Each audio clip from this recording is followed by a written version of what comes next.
Our purpose is to build a holistic voice that creates a community of like-minded, healthy people for a healthier planet.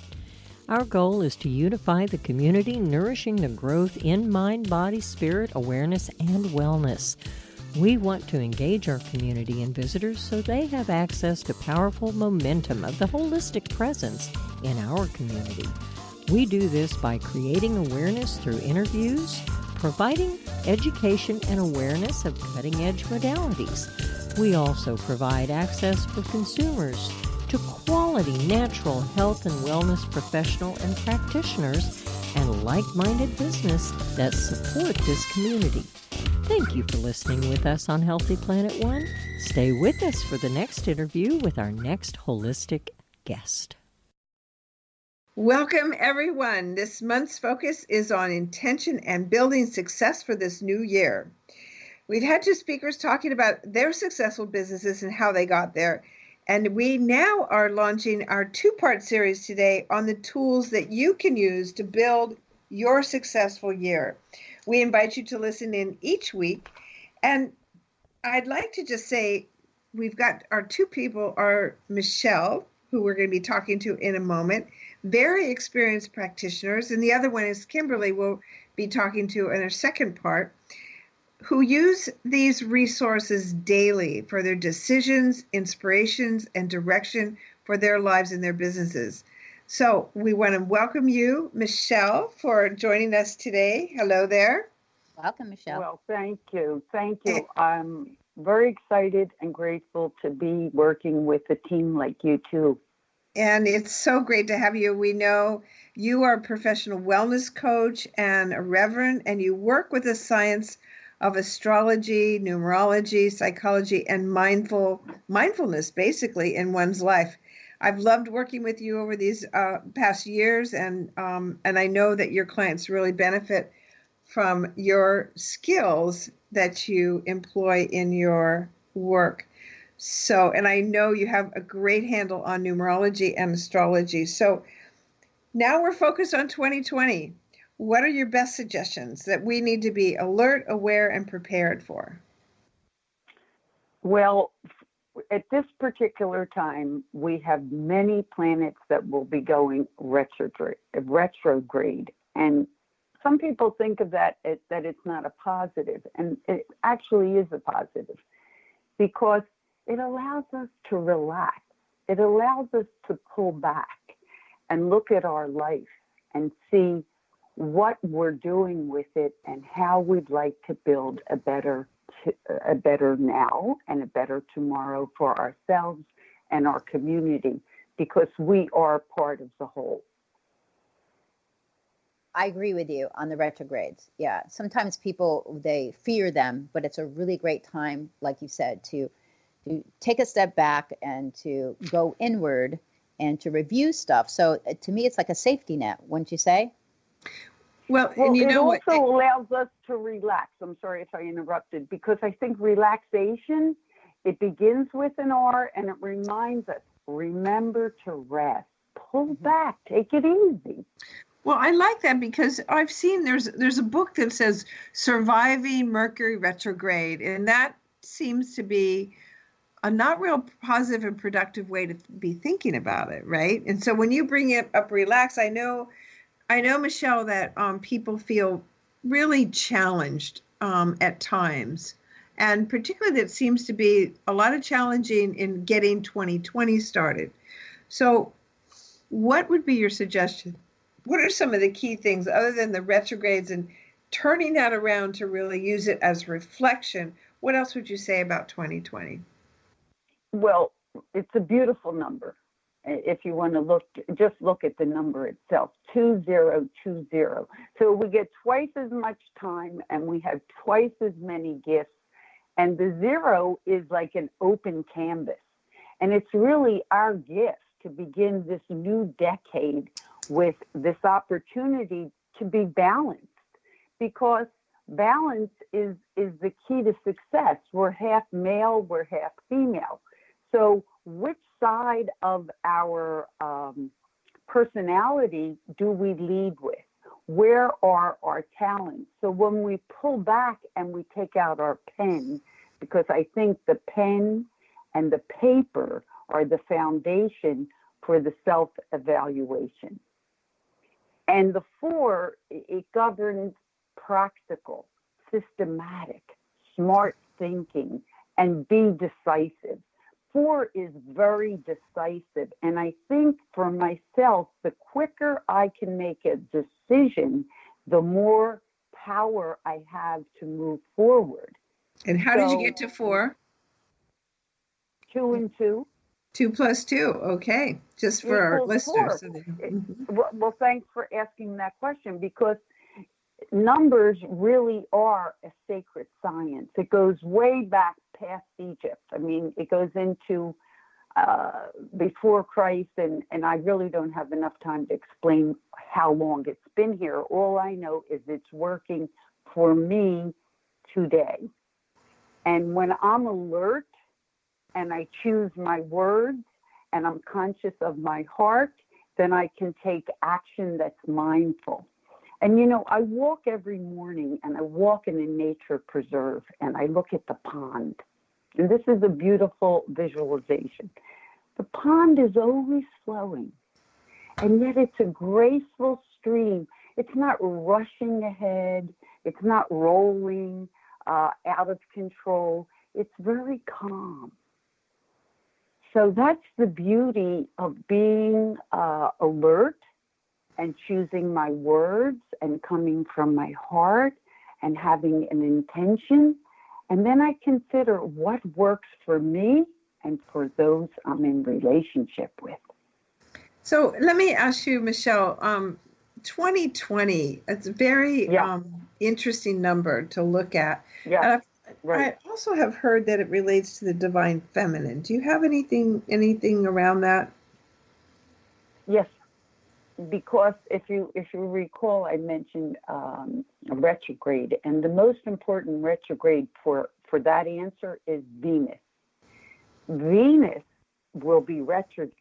It's hard for me to say that word. I don't know why, but Venus pulls back. Because Venus is all about self-care, which is the divine feminine. And when you learn self-care and that becomes your intention and your foundation, all of a sudden things fall into place. You plan your diet. You hydrate yourself. You select the right fats. You choose the right proteins. You have the right tools in your kitchen. You realize that the power of self-care is how I enrich myself. I don't need to serve the world until I feed myself and I sleep well and I pray and I meditate and I exercise. And that's what Venus is all about. She teaches us, take care of yourself so you can serve the world. Yeah, I love the way that you describe that. I love Venus as well. I'll be talking about that. And Venus, as you know, is a ruler of both Libra and of Taurus. And in Taurus, it's about our value. So there comes the self-care. If we're not valuing ourselves, then how can we attract the right relationship through Libra ruling Venus ruling Libra, right? I totally agree because I am a Taurus. And I love it. And I resonate very well with Taurus energy. I love practical. I love discipline. I love taking my time. I wrote a little plan, and if we have time, I'll read it. I've probably been doing this about 15 years. It's called the 12 Commitments. And they're 12 words. And they're very easy. You can spend an hour writing the answers to each commitment, or you can just be at a red light, and while you're sitting there, you start with the 12 commitments. And the first commitment is, I believe in me. And then I ask myself, well, what do you believe in? And then I express myself. And every day it's a different answer, because the depth of self is so great that when you ask that question, a new part of the self will come out. And the second commitment is, I choose words. And then I say, well, what words will you choose today? And new words will come forward. My third commitment is I commit to my vision. And then I say, well, Michele, what's your vision? And the vision of the day comes up. I lay a foundation. This is something for every day, every month, and especially this year. We need to lay a foundation. That's what the 4 is. It's all about the ground. If you look at the pyramids, that they're still here, they built it on a steady foundation. Foundation is the key. Really. So are you saying that this is a foundation year? Is that what you're saying? Absolutely. There we are at the 4. I lay a foundation. And the more we pull back and ask ourselves, what is the foundation that I'm building, not only today, but the next decade? I have 10 years, and as people who know me about football, it's the 4th quarter. We have the chance to win if we have a great game plan. It doesn't matter if it's 20-0 and you're 0. At the 4th quarter, you can get to 23 if you have the foundation. And that's why I use the number 4 for the 4th commitment.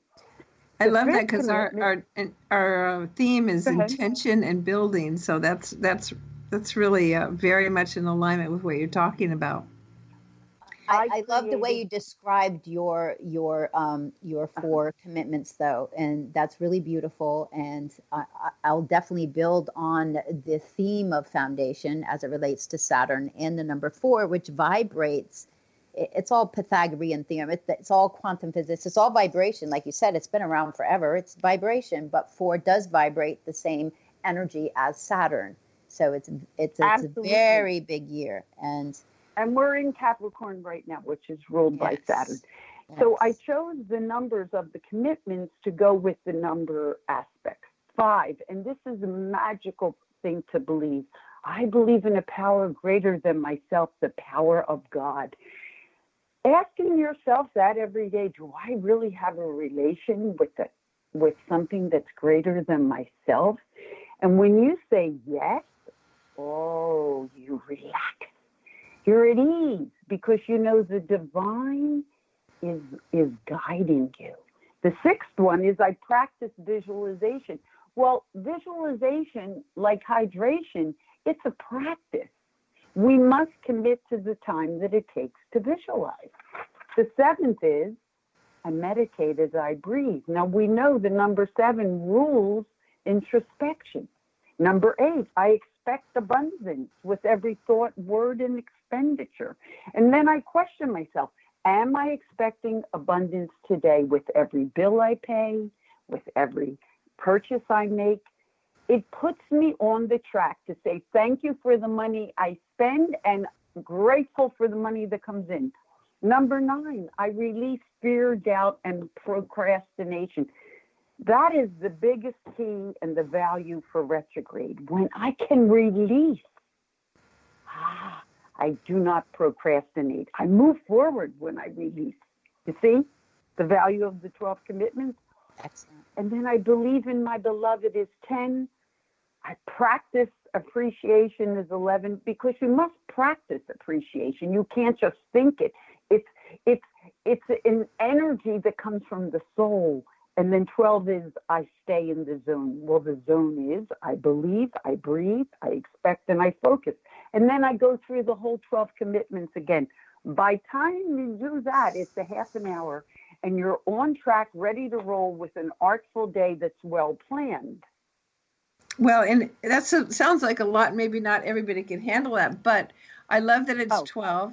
We've got 12 months in the year, and they could actually focus on one of those for each one for the first month and 2 for the second month, etc. Because each of those months have their own vibration or energy, right? I totally agree with you. You see, sometimes you don't realize you're planning something that is so diverse. It looks like a simple thing. Oh, the 12 commitments. And then you were smart enough to say, well, let me commit to each one each month.